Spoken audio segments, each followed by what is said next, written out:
Indy 500 Films presents The Legends of the Brickyard.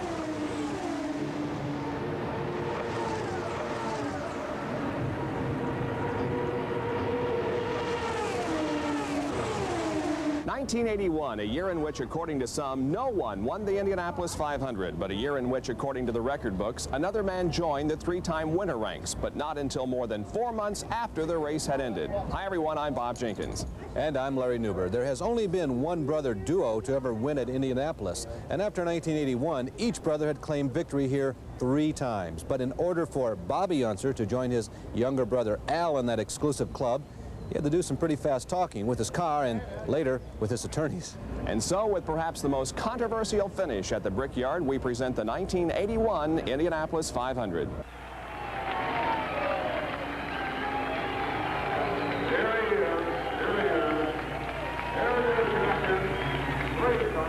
The celebration in the winner's circle, which marks the conclusion of each Indianapolis 500, is among the world's most prestigious and sought-after moments in the career of a professional racing driver. In this case, in addition to crossing the line first, there is the added dimension of visiting winner's circle for the 3rd time.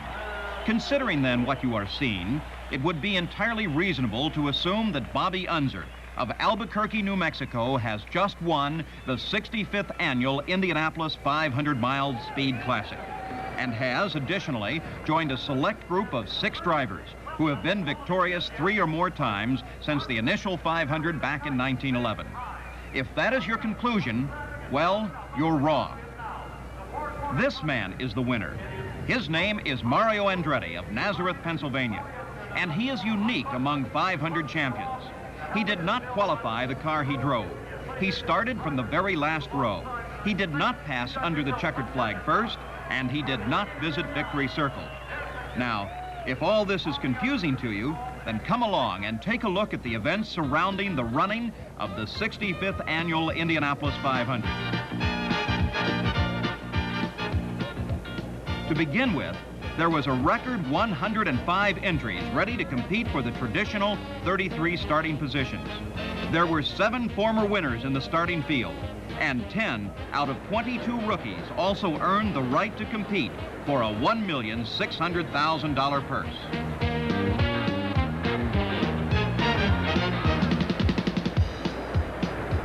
Aside from that, everything else was traditional. That is, if rain can be considered traditional. A blown engine can spell the end to an ambitious speed run. Frustration, for a variety of reasons, is ever present. They work and wait and pray for a miracle.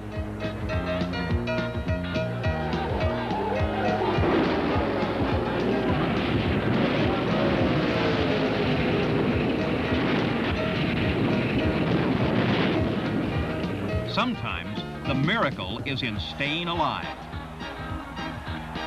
The checkered flag is the symbol of excellence. In the Speedway Hall of Fame, there is a great silver trophy with a flagman on the top. On it are the likenesses of every winner since 1911. This is a story about some of these men and others who aspired to win during this month of May 1981. Ray Haroon was first on the Borg-Warner Trophy. 48 different men followed. We are concerned with 8 of them. Anthony Joseph Foyt holds the all-time record, 4 wins. Al Unser, 3 wins. Johnny Rutherford, 3 wins. Bobby Unser, 2 wins. Mario Andretti, 1 win. Gordon Johncock, 1 win. And Rick Mears, 1 win.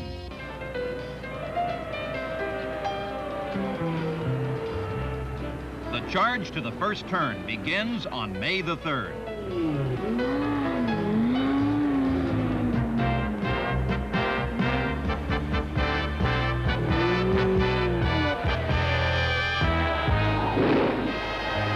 One week to make it or break it, then qualifying, as usual, with rain.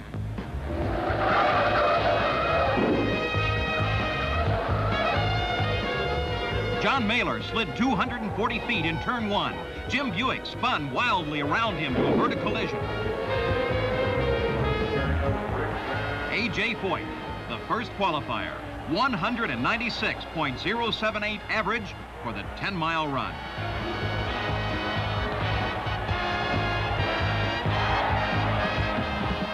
Johnny Rutherford, almost as fast, 195.386.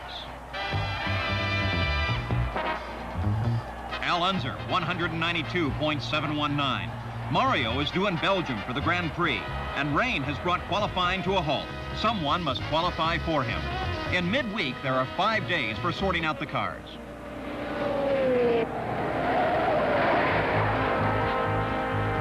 Tim Richmond, safe and wiser.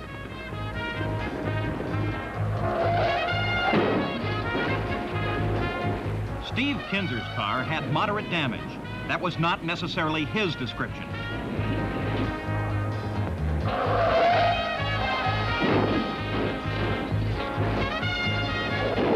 Phil Kaliva had to be pried out of his car.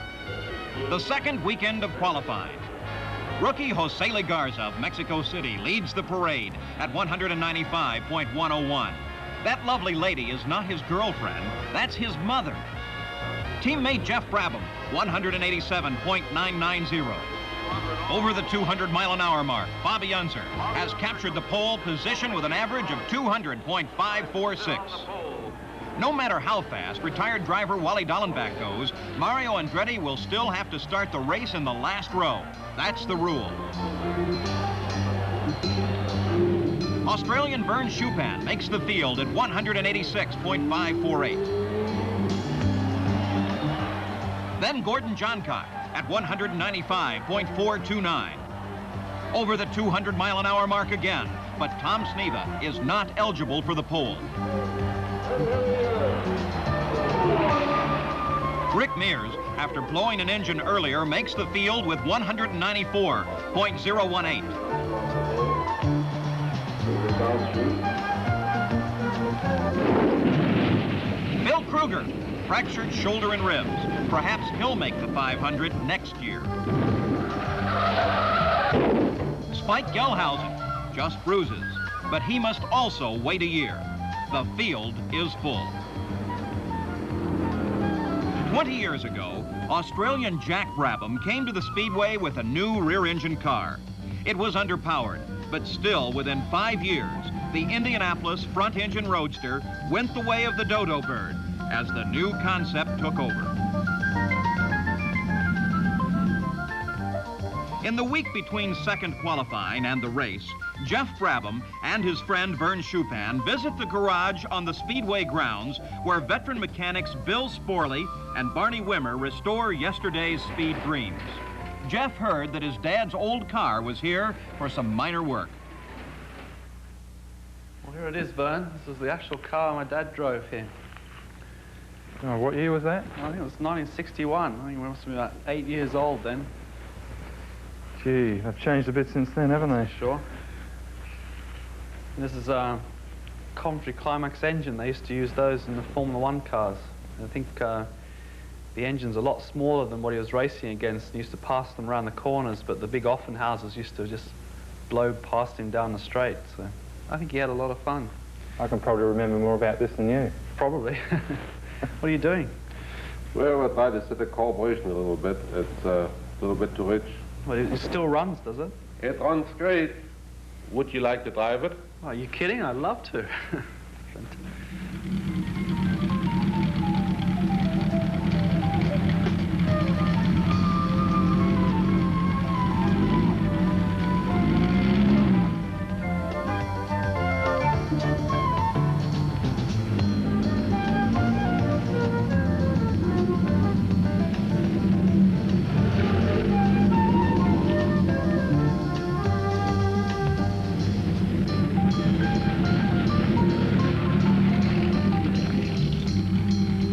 The superstition among racers that green was bad for luck didn't wash with Jeff Brabham or Vern Schupan.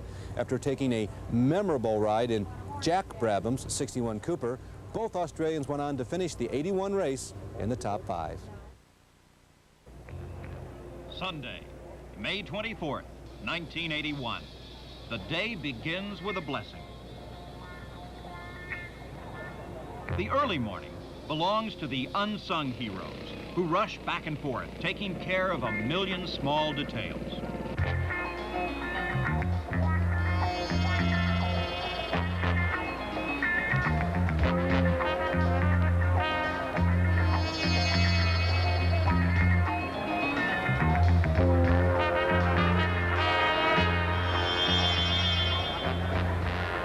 Car builder A.J. Watson drives a 1908 Buick, originally driven by Louis Chevrolet. Now the drivers arrive, Vern Chupan and his wife, Jenny. A.J. Foyt is ready, his 24th time. Johnny Rutherford, Rick Mears. Mario back from Belgium. Lindsey Hopkins and Gary Bettenhausen. Buena suerte, Jose Lee. Time steps up. The minutes fly away, and soon the magic moment arrives.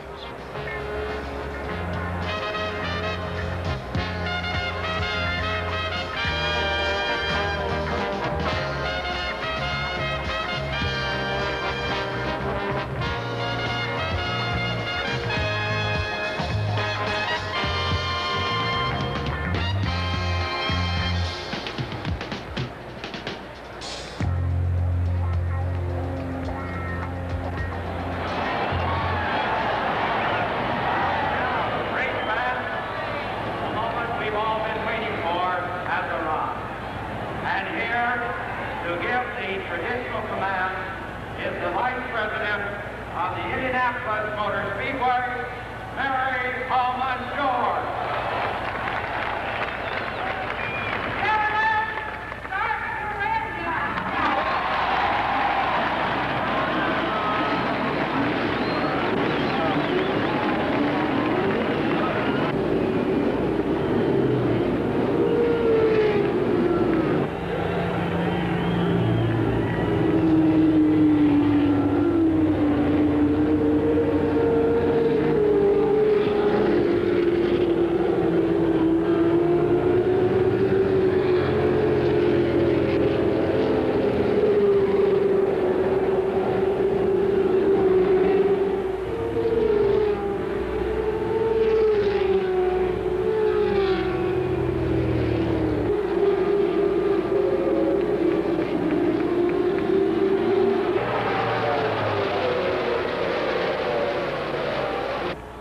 At the start, it's Bobby Unser, Johnny Rutherford, A.J. Foyt, and Mike Mosley.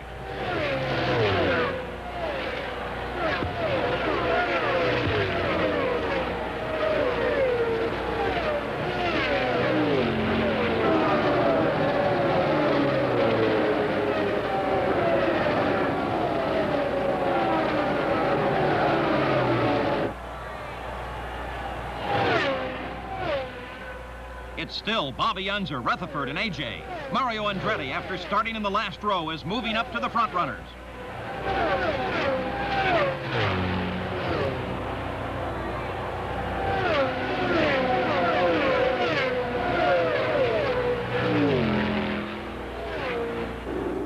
The first man out, Mike Mosley, parks in turn one.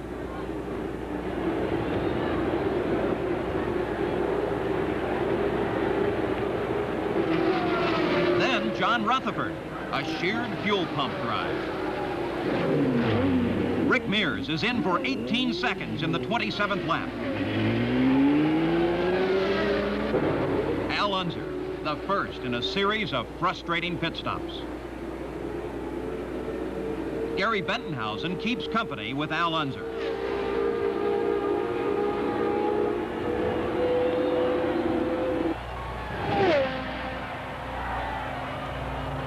In the 46th lap, Tom Sneva leads, Gordon Smiley is second, Rick Mears third, Bobby Unser fourth, Jeff Brabham fifth, and Vern Chupan is sixth. After leading on the 57th lap, Rick Mears comes in for a routine service stop. Suddenly, there's a bad fuel spill. Then there's fire. It's hard to see because the fuel is alcohol, but it's burning just the same. Mears evacuates the car. He's got burns on his nose under the helmet. Several crewmen require emergency care, and a year's work and planning are nullified. As a result of that fire, Mears failed for the only time in 6 years to finish in the top 5. Another fire erupted in the pits of Herm Johnson just 2 months later during the Michigan 500, which resulted in major changes in the car's refueling system. Danny Ongaias works his way through traffic to capture the lead on lap 61. Gordon Smiley wants service right now. Pancho Carter lost compression, lost boost, lost the race. John Cock leads Andretti in the 64th lap.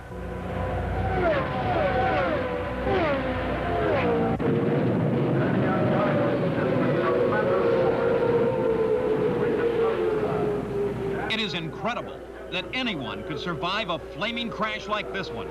Danny Ongaias came out of the car with scubs, burns, and some broken bones, but fast action by emergency crews probably saved his life. A beautiful speed creation is now just a piece of junk. Green again, John Cock leads. Tom Sneva parks in turn 1, and Bobby Unser sails by John Cock in the 92nd lap. Now that rookie from Mexico City moves to the front. Jose Legarza leads for a total of 13 laps.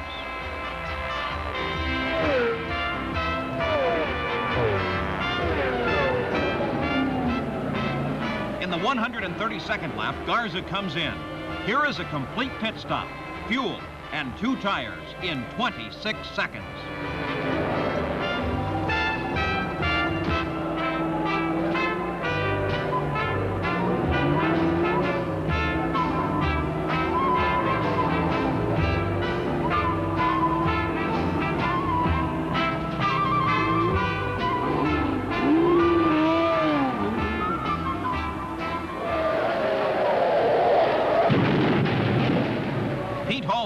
Another rookie into the wall in turn 3. He's fine, but that's all for this year. Gordon Johncock distinguishes himself by passing everyone in sight to take the lead on the 133rd lap.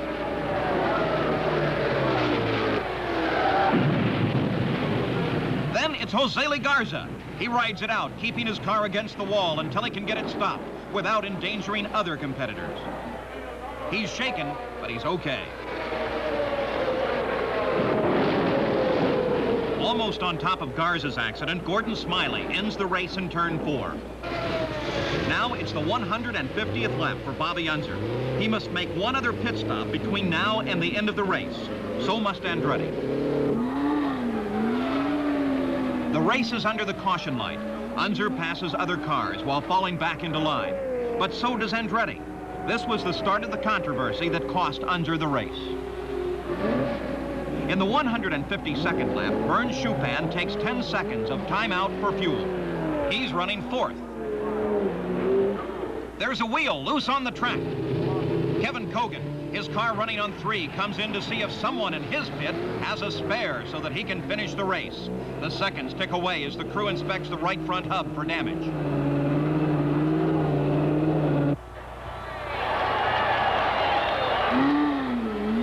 Gordon Johncock makes his last stop in the 162nd lap as Bobby Unser passes Mario Andretti in one of the many lead changes in the race.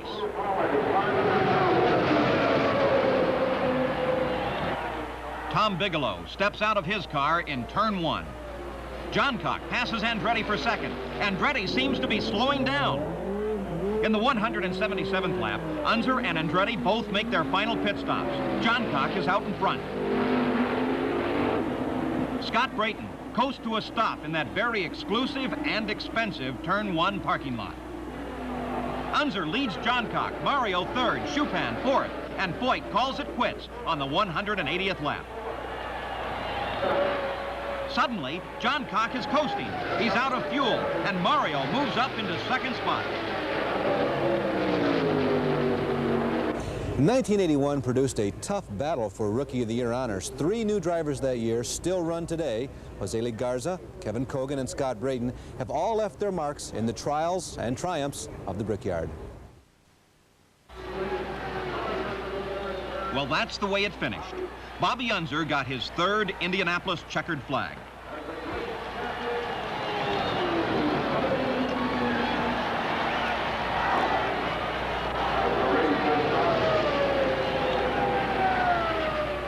Mario, close behind, was scarcely noticed, and Vern Chupan drove such a quiet, smooth race, hardly anyone knew he was there. Well, Bobby went to winner's circle.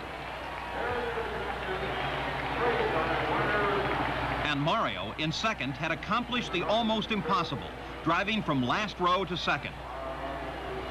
Vern Chupan came in for a private celebration with his crew and friends. This is his biggest racing moment since being named Rookie of the Year in 1976.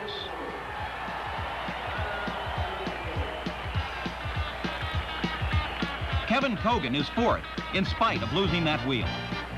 Jeff Brabham took fifth, and Jose Lee Garza was named Rookie of the Year.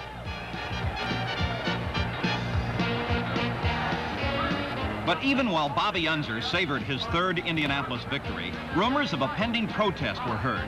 The official standings are not posted until 8 a.m. the morning after the race. When that time came, Bobby Unser had been penalized one lap by officials for passing other cars under the yellow flag. An agonized Mario Andretti was declared the winner. Unser was dropped to second. When I got the news this morning, just right after 8 o'clock from Jim McGee, I just didn't know what to say, and it's going to take a while for me to get all my thoughts together correctly. It's supposed to be a delightful experience, and I'm sure in due time it will be. On the other hand, there's a plus and minus here. It's a very unusual way to win an event.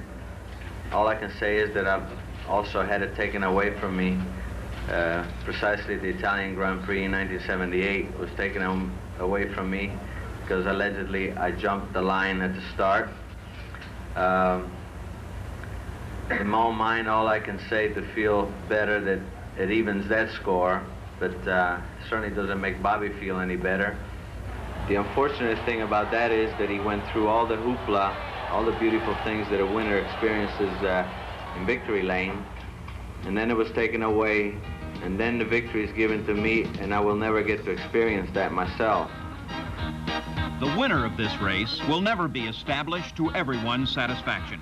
But all agree that the 65th Indianapolis 500 was a race to remember.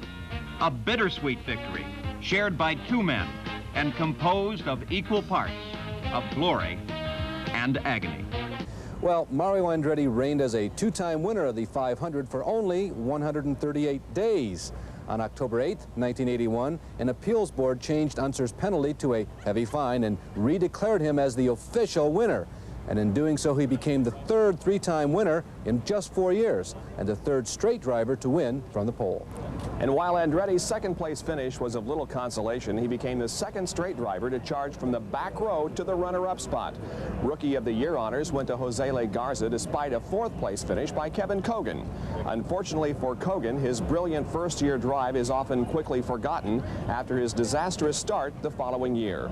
But he's overcome that adversity to reemerge as one of the top young stars on the circuit today. I'm Bob Jenkins. And I'm Larry Newber. By the way, another driver who also returned to Indy the following year was Danny Ungaius, who spent months in rehabilitation after that devastating crash in Turn 3. And that's the way the 1981 Indianapolis 500 finally ended.